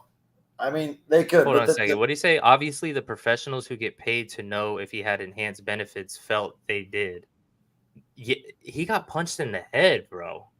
You're telling me, okay, so because Devin Haney is a professional, that he knows more than other people about human biology, steroid abuse, all of that. Okay, why would he know about steroid abuse then? Why would he know that? My point is to this one is John Jones popped, yes, and he was criticized, yes. But the reason why the other guy wasn't criticized because he didn't bitch about it. Alexander Gustafsson after that fight didn't bitch. He said, no, it is the way it is. He didn't go crying a lot about John Jones popping. They let the fight happen. He got his butt whooped that day. John Jones took him down, didn't box with him, and choked him. Either choked him or ground and pounded him out, one of the two. But he did it real quick. Well, he knew what he had to do. He was flat back too. Yeah, and John Jones is that dude. He's that guy, period. I don't care what anybody says. He's the greatest MMA fighter ever. I don't. Demetrius Johnson, if he was bigger, it would be him. But it's John Jones. It is what it is. But John Jones got popped. He got criticized because of what he does and all the other things in his life that he's done crazy things and got popped for. But Alexander Gustafsson didn't get criticized because he didn't bitch. He didn't complain. He never did any of that. Like, he just didn't, like, he took it. He knew what it was. This was the decision made by the commission and everything like that, saying John Jones has no advantage, no nothing. He's going to be able to fight, go get it done. You didn't get it done. He didn't mow and complain. So it's not just a thing given to Devin. It's the way, it's how you proceed. It's how you show the person you are. I'm not judging Devin Haney because I personally hate the man. I don't even know him. I don't like necessarily the way he boxes. It's a little boring for me, but it's cool. I mean, he's a talented, unbelievably talented boxer when it comes to it. World no. But it's how you show yourself. It's how you proceed. You could have a little bit more grace. You could have a little bit more things. There's other ways to go into the news and do it. And you can be better. You don't have to stoop to another guy's level or say these things. Like, why are you pushing people at weigh-ins, bro? You could really hurt people when they're trying to weigh in, and before a fight, people are. Why are you touching people? Devin Haney shoved the hell out of Lomachenko for no apparent reason. Just because he didn't want to talk trash with you and you wanted to say something to him to intimidate him? Well, that didn't intimidate him, buddy. I'm sorry. That fight still was a hell of a fight, tough fight for you. A lot of people thought you lost. But that's my point, man. It's how I perceive you because you're showing yourself this way to the world. It has nothing to do with whatever inside the squared circle King Judah is saying about Devin Haney. It's how he's showing me who he is. It's how Bill Haney's showing me who he is. And that's the problem I have with it all. Because otherwise, it's the boxing business. We know it's going to be crazy. It is what it is. These are the things we have to deal with through it. So everybody's thing's going to change. My opinion of Devin Haney completely changed in a year. And because he may change who he wants to let himself be perceived as, right? I used to hate Chael Sonnen. I love that guy now. He's so funny now. Like, that's the perfect thing. He was the bad guy. But now he understands. He's like, no, that's who I was when I was fighting. That's who I had to be. Okay, I get it, man. I get it. That's who you are. Now, he tells both sides of the story. He tells you he's actually another great guy to understand steroid abuse too because he did it. He'll tell you exactly the ones that mean something. And he's on point where you said where those other two that you're talking about, Austrian and the A1, they don't do the benefits that you're saying. EPO is the worst, right? EPO is the worst. If you use EPO, you can literally perform at a higher rate for a longer time to get that level up. And he talks about it all the time. So it has nothing to do with any of those other things. It literally stop showing me the way that you want to be perceived, and I won't perceive you that way. But that's how you're showing me, and that's how I perceive you. And that's just simple as that. Yeah, most definitely. I think that's what it is. It's a perception thing, the way he's handling everything. Especially it's more of his dad. You know what I mean? Chris J. Jones, in my opinion, never won because of the juice. Exactly. I have if he's saying like, oh, the juice didn't cause him to win. I mean, I definitely think, pre-USADA, it was, everyone was on the juice. Post-USADA, he popped multiple times. And if you look and take a real deep dive into that what's it called, that resume that he has pre-Cyril Gane, every fight that he didn't have some sort of juice controversy in wasn't the most exciting fight and went to decision. The ones that he did, he won by finish, brutally. So he looked like a different guy. It's just one of those things for me. When there's smoke, there's fire. And I don't know. We got Johan's boy here, King Judah. It unbecoming to criticize a guy to point out that he was cheating. It shows you support the cheater. Okay. And then Loma also said he got robbed. He didn't take his loss gratefully, but you had no problem with that. You are inconsistent and hypocritical. I think the court of public opinion would agree with Lomachenko and not agree with Devin Haney. Chris J, picograms don't win fights. Yeah, but there's ways around those tests, which could say disproves my previous point. But let's get into that. Let's get into like what Inside the Squared Circle was saying. The people that suspended Ryan feels like the drugs had a benefit. I don't know if you guys want to put on your tinfoil hat and go into conspiracy land, Johan. Oh, let me find mine. I think I have something. Oh man. What are your thoughts about a man named Victor Conti? Oh my gosh. We're gonna go that rabbit hole. Okay. We might as well. I think it's worth bringing up. Yeah. All right. I'm down. I think he's an interesting man. That's the best way to say it. Yeah. Me personally, I can't really get into it because I don't have too much. I don't go down the rabbit hole that far. You know what I mean? I do know the background of him. I do know the history with several athletes of several sports that he has relationships with.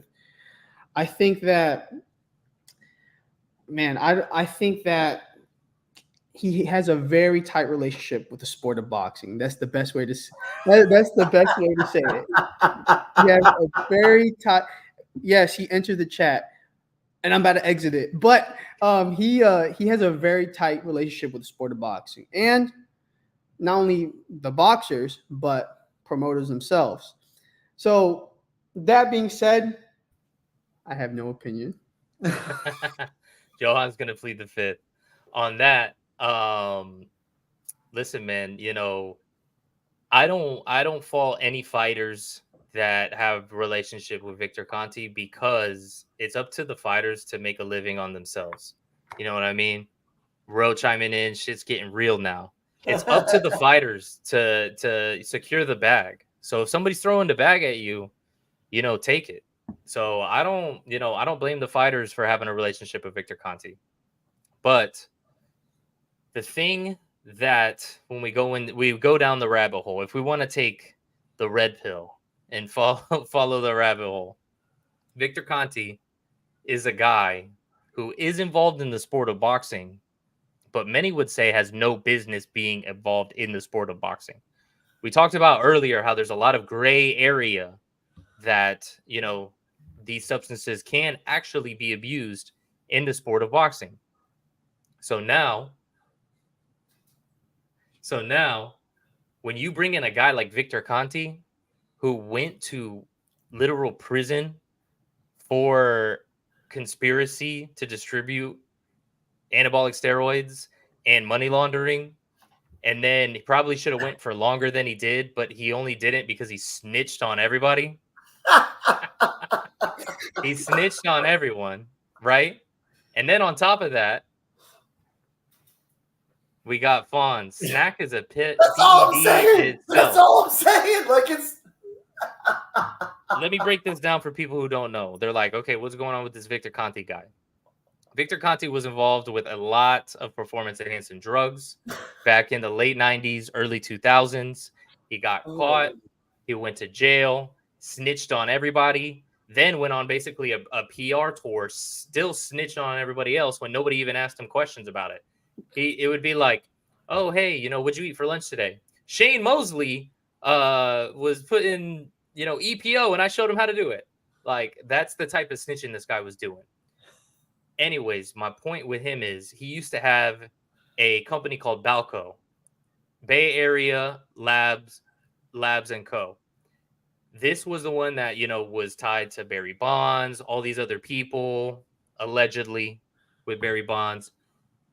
He got caught.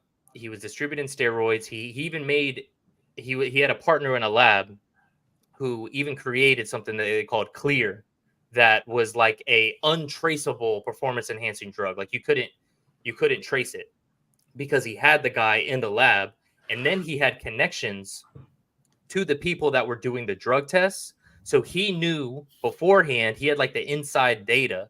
So they would know, oh, if somebody is onto this guy or who's getting tested or this and that, so they can maneuver. He even claims that he would be able to beat any drug test out there.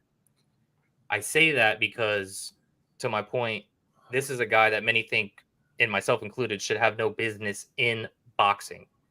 Now, another area that he has affiliation to, because once he snitched on everybody and came out of prison, he decided, oh, well, I'm going to be the white knight of performance enhancing drugs. And even though, I'm a drug cheat felon, I've turned a new leaf, and I'm the one who's gonna make the sport of boxing clean. Look at me. That being said, I won't go to Johan. I don't know if you want to comment on this. John, do you believe Victor Conti and what he's saying? And what are your thoughts just in general? If he ain't snitching, I ain't believing him. And he made baseball great. Go back to baseball. Go back to baseball. You made baseball great for me. I used to watch the highlights all the time. Go back to baseball. Let me see home runs all to the glory. Mark McGwire, Sammy Sosa, Barry Bonds, whoever. Go make baseball great. I don't believe you in boxing. No, I don't believe him. No. Now, the reason I bring him up in general, okay, so with this Ryan Garcia thing, what's the whole point? Well, the man has ties to VADA. How deep are the ties? We don't know. Mm-hmm. Right? Before he got caught with Balco, he had Harry Bonds never popped. Okay. That's why I amended my sentence. I said allegedly. So yeah, he wasn't on steroids though. No, not at all. With Balco, we only found out about it because he got caught, right? Yeah. He got caught with Balco, and we found out that he had the ties in with all of this. We would have never even known about it. But now he has these ties with VADA, which he claims, oh, well, I have no influence, this and that, blah, blah, blah. But is that the case? When Ryan before was saying, oh, they're setting me up, blah, blah, blah. I don't know how much I believe that as far as a conspiracy goes. But the reason why this is relevant is because after he had Balco, his felonious company, he comes out of prison and he makes a new one, his clean one now, where they focus on oxygen manipulation that he's on record saying that doesn't work. Whether it does or it doesn't. Now, this is called Snack.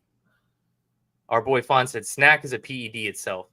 Like I said, I don't blame any fighter that's being sponsored by Snack, because at the end of the day, get that bag, right? You got to support yourself, do your thing.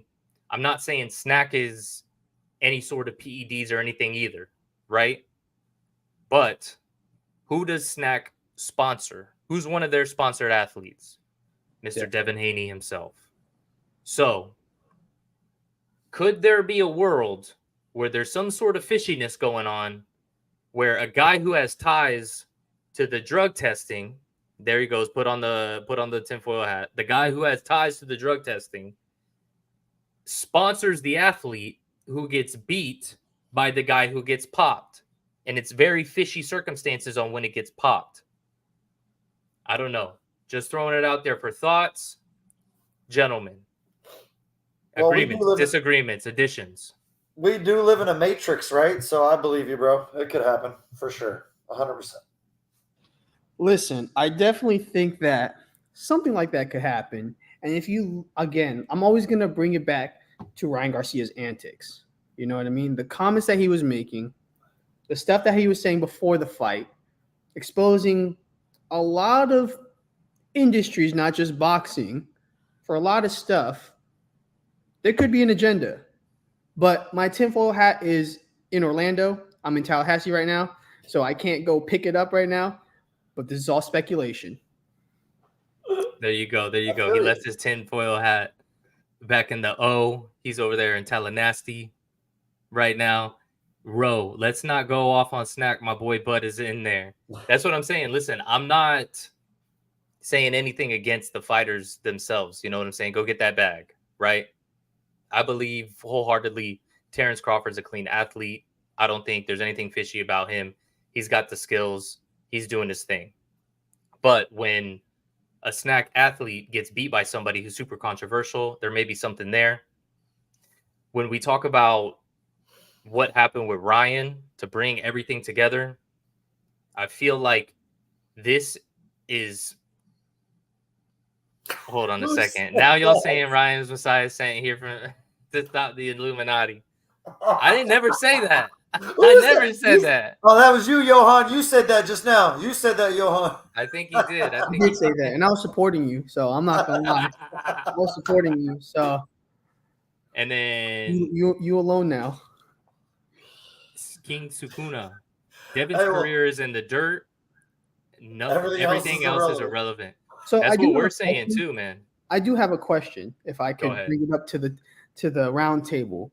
Please. What can both Devin Haney and Ryan Garcia do to repair their careers in the aftermath of this whole saga? My opinion is Ryan can take his year layoff, do honest work, come back, get tested on his own throughout the time that he's there, right? Like go ahead and do your own testing, volunteer testing, send it away, show everybody you're doing clean and do your work. It's fine. You know what I mean? I feel like that's a road that you could get through. Devin Haney has to do one thing and one thing only. Like either rematch Ryan and beat Ryan and outright handily so we all see it, right? And that could save them both. Christopher's J's right here. I can see that a rematch can resurrect them both. But if Devin wants to clear this matter up sooner than later, go fight me a big name and go beat me a big name. Like one of the top guys that we're talking about. Go beat Tio. Go beat Gervonta Davis now that he's top of the list, right? Go beat somebody that we all are like, ooh, shit, damn. Devin might be that dude. Go do that. And then it's simple. It's very simple. Ryan has the job in the sense of having to take a year and prove to people that he's not doing these things, right? So but it's also simple. It's just go be clean and do it. Not a big deal, right? Just go do the work and be clean and show everybody. Devin can turn this all around very quickly. Go bust your ass. Go fight the biggest name you can fight, the absolute biggest name, not a safe name, not a, something like that. Go give me somebody big that's going to give us, like, that's your size, somebody big. Go up to 147. Let's fight somebody up there. And give me the top guy. And let's go prove you're that dude, Devin. And like I said, within time, I'll turn around and I might like you. You know what I mean? You go start doing that type of shit, it's a whole other story. But I think it's pretty easy for the routes that they both can go. They both can go the same direction, work hard. Devin waits for the rematch with Ryan. Ryan's clean. He beats Ryan. Great. Otherwise, Devin, go fight the big name and go get that win back and go get your name restored by somebody else because you went and beat a top name. I mean, it's not a maze. It's pretty easy. There's 2 straight lines you can take to resurrect your career for sure.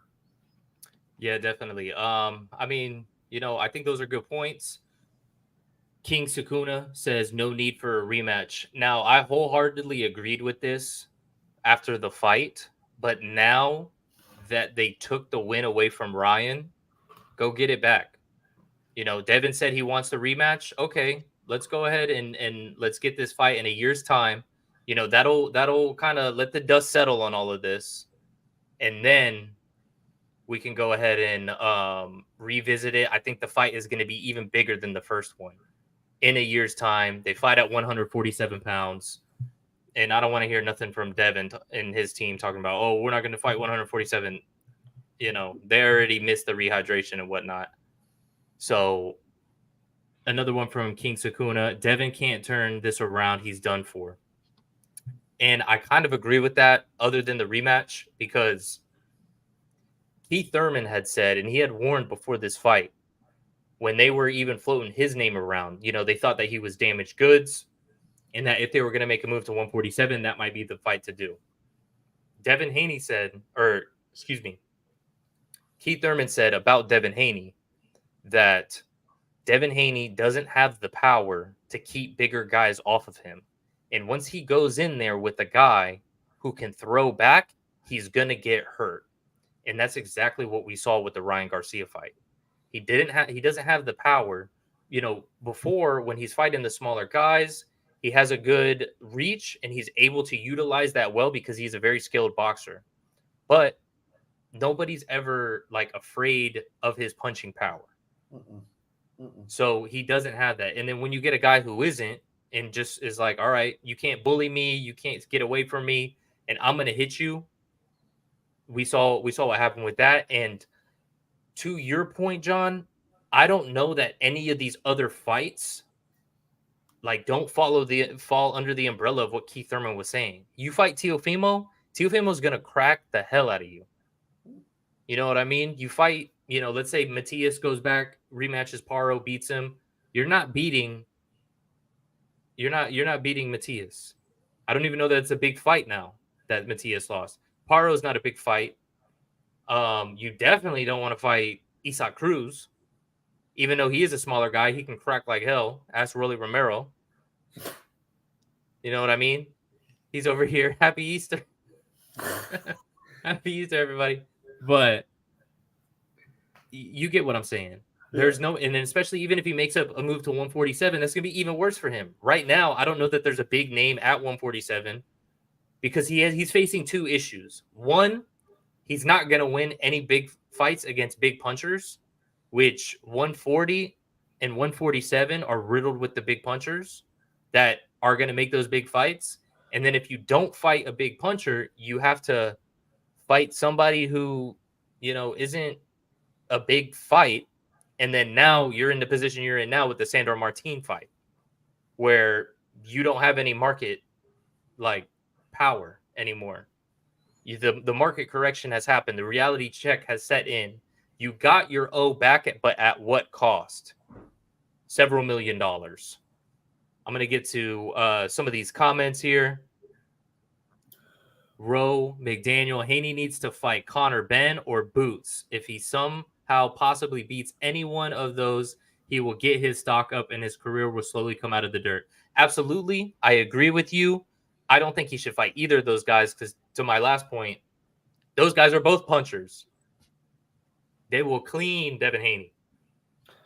What about Haney and Shakur? 2 of the guys that one prices himself out, one thinks he's worth more than what he wants. Maybe put those 2 guys together if you can, right? No, that is the most Thursday night fight I've ever heard of. Yeah, because that's the thing. Devin was already a guy who we've seen his market share plummet. Shakur is a guy who priced himself out and then showed in his very next fight why he has no market power, why nobody should pay for his fights. So this is, that's going to be like a stoppable force meets a movable object. So Thursday night fight, 12:30, you wouldn't tune in? 12:30 at night. I think I got to work the next day. Bro McDaniel, Haney needs to fight. And then we got Henry Martinez, blah, blah, blah. Pac-Man and Mayweather both got away with it over and over and over. Boxing very corrupt, which is why people went to UFC. Facts. Henry, I don't disagree with you, man. I think that is one of the reasons why people went to UFC. A lot of the casual fan base quit tuning into boxing and they went to the UFC because with the UFC, there's not politics involved. Sometimes there is, but it's very rare. You know, the fights just get made that need to get made. In boxing, it's just riddled with politics, whether it's the sanctioning bodies, the promoters, all the money involved, this, that, and the next. You know, I don't disagree with you on that. Lots of kings in the chat tonight. Yeah. My boy King Sakuna. There we go. There's no point in fighting a guy that's going to cry for a loss to be erased and sue for getting beat up. Yeah, that's what I'm saying. That's why I said earlier that Devin Haney right now is the biggest dork in boxing because, and to John's point that like it's about for you know what King Judah was saying like and on his rants, it's the way they've gone about it. They're talking about I'm gonna sue you and this and that, and it's like, bro, what are we doing? Like that's just I don't know. It's dork activities, man. Johan, you got something? I was gonna say yes. I mean, there's no point, but there's a lot of money to be made, even more That's the money to point. be made for the rematch. You know what I mean? And here's the thing about that: Devin Haney is probably in a much worse position than Ryan Garcia, even though Garcia tested positive for the test, because I mean, everybody has the loss on in their head. You know what I mean? But the thing is, too, he's in a in between division where he's in between welterweight and lightweight, where the division is not as glamored and it's not as exciting. You know, you have the dynamic punchers at lightweight and 147, and you got all the tricky guys and all the guys with not as much name power besides Teofimo in that 140-pound division. So even if he was to go on a winning streak fighting the top guys, it's not going to draw as much numbers as to say he went down to lightweight and fought even Shakur, but to fight those other names at lightweight and welterweight. And to your point, I mean, even if he tried to move up to welterweight, because I mean he's a big guy at 140, even if he went up to 147, again, like he has pillows as hands. You know what I mean? That jab is not going to be able to stop any of those guys. You know what I mean? And you're talking about guys who are much faster, who are a lot stronger, and who are a lot more physical at 147. So I think in order for Devin Haney to even to try to rebuild, he's going to have to kind of keep a low profile and kind of just consistently win, whether it's mandatories or fighting the top guys. He's just going to have to keep a very, very low profile, kind of be out of the limelight and just kind of let his fighting do the talking at 140. But even then, it's going to have to take a lot to repair that. But anything is possible. 2 years ago, I was trashing on Anthony Joshua after his fights with Alexander Usyk. Now I'm freaking deriding him, thinking this is the best version of him. So anything is possible, but it's going to take a lot. It's going to take a lot, and it's going to take a lot of him being out of the camera. Yeah, I agree with you, you know, especially with the Anthony Joshua. I've said on the show here that I think we're seeing an Anthony Joshua 3.0, you know, especially with Ben Davison and whatnot. So he's really utilizing him, his new skills. And I was on the same train where I was like, I can't stand this guy, especially after what he did in those fights. Now I'm like, man, I almost want to see the third fight because I feel like this is a different guy. But I don't know that we see that. Back to my man, King Shakuna. Let's not forget, Devin only moved up to fight Ryan because he was ducking Shakur. Possibly. And then he says Ryan was supposed to be the cherry pick. I agree with that. I think that Team Haney thought that Ryan was going to be a cherry pick. I thought they were like, oh, this guy's crazy. He's not taking this fight serious. You know, I think he thought it was going to be a much easier fight than it was. I think they thought that, especially based off of the Tank performance, which, you know, it goes to show those are two different fighters in there as far as depleted Ryan versus rehydrated Ryan. And yeah, Team Haney got beat up. They got surprised that they got beat up. And this is one of those things where it's like, you know, you see in the movies, whatnot, the rich kid that's the entitled rich kid that's like, oh, my dad's going to sue you. You know what I mean? We're in the sport of fighting. You're supposed to say, hey, you got a problem with somebody, okay, meet in the ring and punch him in the mouth. But you already went down that route and you got beat up. So now you're going down the entitled rich kid of my daddy's gonna sue you. And it's not really him suing him. It literally is like, oh, my dad, daddy, my dad will beat up your dad. So In the that's courtroom. kind of where I'm at with that. But one last thing I wanted to touch up on too is the fact that what we're saying with the case studies in the UFC, with the trace amounts that were found, this all kind of like we've seen this before so many times in the UFC that it just even before they talked about like the amounts and this and that and what it could possibly be, I thought this has tainted supplement written all over it. They were saying it had something to do with ashwagandha, maybe not. But when you look at what supplements are on the market for ashwagandha, there's a lot of volatility in the yield of what the actual like main substance is in those pills that are made with other supplements that could be tainted. Now, like Johan said, this is something where his team should have been done their due diligence, made sure, and I agree with that as well, but I'm not surprised that he got popped, especially for a tainted supplement, because to do your due diligence, you have to be responsible. And are we surprised that this version of Ryan Garcia, especially with all the antics going on, was irresponsible before the fight? Are any of you shocked? No.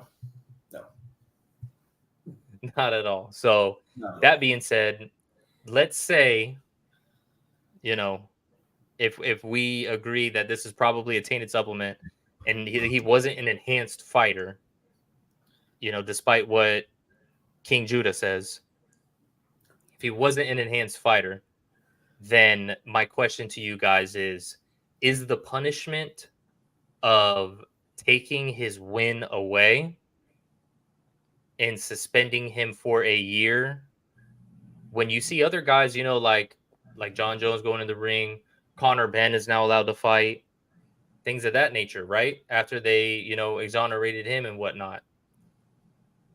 Does the punishment fit the crime, Johan?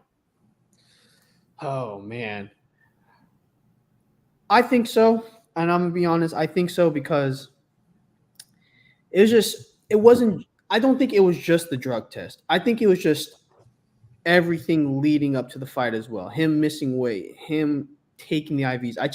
It all Him goes. calling out the Illuminati. Yeah, and kind of doing all of that. I think all of that, the tinfoil stuff. I think all his tinfoil activity kind of led up to this point. And I think too, like if you look at drug tests in the UFC, most failed drug tests, wins get overturned to no contest all the time. So that's normal. And 1 year for a PED positive test, I think is appropriate. It could, I mean, a lot of people, it could have been 2 years with how they were treating it. So I think it will be fine. And I think it will be a good like recovery period for Ryan Garcia. He's going to be, he's going to be out of the ring. He doesn't need to focus on his next fight until 2025 on 420. So he could kind of get back into a kind of a mental state and where he's kind of like calming down and stuff and kind of focus on himself, kind of focus on his craft, not worry about the business of boxing in this meantime. So I think it was appropriate, and I think it will do a lot more good for him than bad. Professor. Yeah. No, I agree. I mean, thinking about it, a year suspension, I understand that the way it goes. It can fit the crime. I can agree with you. With the case studies and everything like that with MMA and UFC, I see it to be a little bit, much, but again, I don't have a problem with a year. He can do a lot of things to make himself look better and cleaner and do a lot of those things and be responsible this time, right? Just essentially do the due diligence and be responsible and do those things. Let's bring everybody back on your side, things like that. So I'm okay with the year over it all. But yeah, I mean, I don't see it hurting him overall because a year we take a layoff. He works hard. He does all those things he needs to do. it's not going to affect his bottom line too much in the sense of he grew up on YouTube. He grew up as an internet sensation and star from all the stuff. I don't think it's really going to hurt him. He's still, what do you want to call it? A ladies, the ladies probably still love him in the sense of the way he looks. He's still a young looking, good kid, things like that. So, I mean, it's not going to be too bad. I just think the best bet for both of them, like you asked earlier, probably is that they both want to meet each other in a year, have that rematch, see what happens, and go from there. But, yeah, I mean, it's Johan's right. I agree with you, bud. Yeah, so Chris J., the suspension fits a crime. He wasn't exonerated for the drug use. Ro McDaniel, I think we can all say this isn't the same Brian from the Javier Fortuna fight. He was a stud and was clean in a good environment, but now he's just kind of fell into a different mindset. Yeah, I mean, he definitely is kind of off the walls and whatnot. Maybe he should go back to church, but we'll see what happens with that. Chris J., what do you guys think about the gambling aspect? Bookmakers paid out. Bettors on Haney got screwed. Bettors on Garcia got paid for the win. It's gambling. My parlay got ruined by an eye poke one time, and it ruined the whole damn thing for me. So, I mean, it's freaking betting, man. It's one of those things. It's like good luck getting the money back. Yeah, you know what I that's what I'm mean? saying. Like It's 2 betting. months later. And They're then that's the gambling thing for a too, is reason. Brian bet on himself. Yeah. So is he going to get sued? He won like 10, 12 million off of the fight betting on himself. And let's just say too, boxing betting odds are always not the best. They're fairly higher. Like the spreads are fairly higher and kind of a little more inaccurate than other sports. I don't know if it's because they don't have boxing specialists, but those odds are a lot more a little more. What's the word? Like, I wouldn't say inaccurate, but they're a lot more you can win a lot of money on them because it seems like there's just not a lot of knowledge in our sport. Yeah, I feel that way about like UFC too. Sometimes I'll just see some odds where I'm like, "Oh, you got to place that," especially because anything could happen, and anything can happen in boxing too. We saw that with the Ryan Garcia fight. Like nobody really thought Ryan Garcia was going to win that fight, and then he went out there and whooped Devin Haney. So, to the question I presented to you guys, I don't know, something about taking the win away doesn't sit right with me. I get what Chris is saying. Like he wasn't exonerated for the drug use, but I feel like, they should do more of an investigation because if it's one of those things where it's like, hey, this has tainted supplement written all over it, then let's get down to the bottom of it. You know what I mean? Instead of saying, oh, well, you know what? This is what it is. We're just going to, take your win away, which is crazy, especially after that whooping. Like if it was a close fight, okay, maybe, right? But you're going to take the win away over something that, I feel like it should be equally played out. Like at least give him his day in court. You know what I mean? Let him bring everything to the table, do a little more an investigation into that, especially because like we were talking about, there's case studies on this. It's not like this is the first time anything like this has ever happened. So something about taking the win away doesn't sit right with me. And maybe that's because of the way Devin Haney and his team have been acting about it and just everything that I had mentioned throughout the podcast about, he's claiming, oh, weight, this and that, but he can weight cheat after the fact with Pro Gray and weight bully everybody else. And then, he gets the win against Loma. And now we got this going on. It's just like one thing after the other with this kid. And then on top of that, his dad is the one that's saying everything. So maybe that's part of it. And maybe it is a little bit of a biasy because of it, because I don't like the way he's presenting himself, like John said. Yeah. But the King Sukana, yeah, I agree with you. They took the win away to save face. Devin has no brand without the O. Exactly. And that's why we saw nobody bid on his fight. Only Top Rank bid on it because of Sandor Martin, and it was at a much, lower amount. And now King Sukuna says barely has one now because even with the O, people are going to know that it's like a fake news O.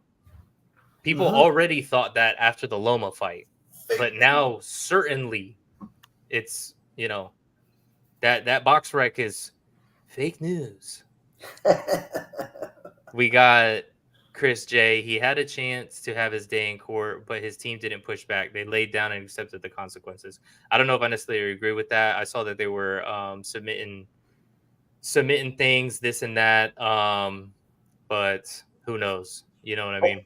Let's take a second for that, just 2 seconds. So let's say he does lay back. Let's say he takes the consequences. What if he was already planning on taking a year off from the fight anyways?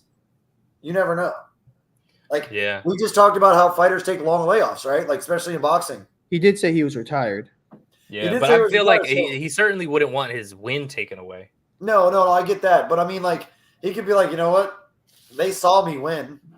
You know, they saw me do this. People saw me. You know what I mean? Whatever. I'm just saying, like, it could play either way. If he sends some stuff in, great. If he doesn't, he has a year to sit back. I heard that he did send some stuff in, and then they proved that it was tainted.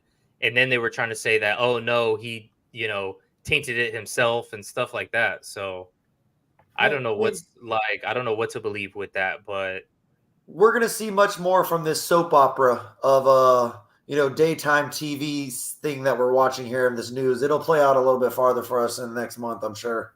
Absolutely.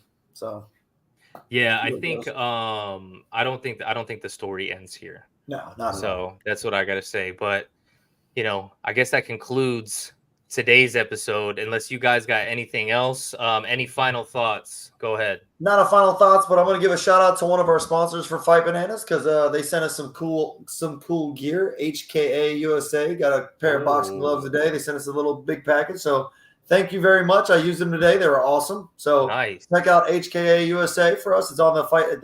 They sponsor Fight Bananas and all the lovely little shows that underneath the banner. So check that out. And then they're veteran owned and everything like that. So give them a ride. These 16 ounces, not only are they the North Carolina blue, they're pretty comfortable too. And they have good padding. I like it. So nice. Shout out to HKA USA. Sweet. Johan. Listen, I mean, it was a long podcast. It was a great podcast. I think we went down all the rabbit holes and all the onion layers that you were talking about at the beginning. All I'm saying is Saga's not ending now, and I think it only ends in 2025 when we see Garcia Haney too. I can agree with that. I like that. I agree with you. I mean, there's some other conspiracies and stuff too, but we don't have to go down that road also. Ryan even tried to say he took a picture with Trump, so that's why they did it. Oh my gosh. Yeah, but I don't even want to go down all of that. So no, yeah, I agree with you, man. We touched up on a lot. We went down some rabbit holes on this one. But whatever you guys think, the fans, our supporters, let us know. Make sure you comment below. Make sure you follow the new IG Boxing Bananas official. Make sure you subscribe to Fight Bananas on YouTube and comment below. What do you think? Do you think that this is fair? Do you think Ryan's in the wrong and he's a cheater? Even with all the evidence against him, or working for him, I should say. Yeah. Or the evidence against him. You think he's the cheat? Do you think Devin's in the right? Do you think Devin even has stock after this? There's a lot of questions. We got one more question to answer right there, bud. Before y'all go, what's the next big fight we should look forward to? I think we're going to pass that over to Johan. What do you think? All right. Well, currently I'm watching Rafael Espinosa versus Sergio Chirino right now for the WBO featherweight title. I think that's a good fight. But, next week, the next 2 weeks, there's a lot of fight cards coming up, and I'm very excited for them. One, Teofimo Lopez versus Steve Claggett. I'm interested to see how Teo looks after his kind of disappointing performance against Jermaine Ortiz. I was there for that. It was terrible. Right. And there was people walking out of the arena. They were like, I'm going home. I bet. And the thing is he's such a great talent, but he fights to the level of his opponent. So I want to see if he's going to do that again. Also next week, Juan Francisco Estrada versus Jesse Bam Rodriguez. That is going to be a banger. I'm telling you, that is like a changing of the guards, the past versus the future. That is going to be crazy. And then obviously, I'm going to give a shout out to Lamont Roach. He's fighting on ProBox next Friday. ProBox in DC, right? Yeah. They're gonna they usually have the Wednesday night fights, but they have a special Friday night fight for this world title fight. I'm so excited for that. I love Lamont Roach, and I think that's gonna be a banger of a card. But overall, like this summer, July and then the beginning of August is gonna be stacked with cards. Yeah. Agreed. Sweet. Absolutely. So that being said, we definitely need Johan back on the pod to talk about these when they come up. We'll try to keep the rabbit holes to a minimum depth for you on that one. We don't want to get you in trouble. I know your phone's going to be blowing up from and Bill calm and down on Bell. the juicing over there, buddy. Calm down on the juicing. It's done. All right. We're good then. He's Exactly. clean. He's All clean, right. guys. He's clean. He's clean today, but who knows about tomorrow? Ladies and gentlemen, thank you. Stay tuned for next week. We'll probably, talk about some more stuff that develops. So until next time, great show tonight, fellas. Appreciate it, Chris. Shout out to all the comments and people, even you, King Judah. We appreciate you. We appreciate you, King Judah, even though you said some very mean things. You know what I mean? You really hurt my feelings there, but that's all right.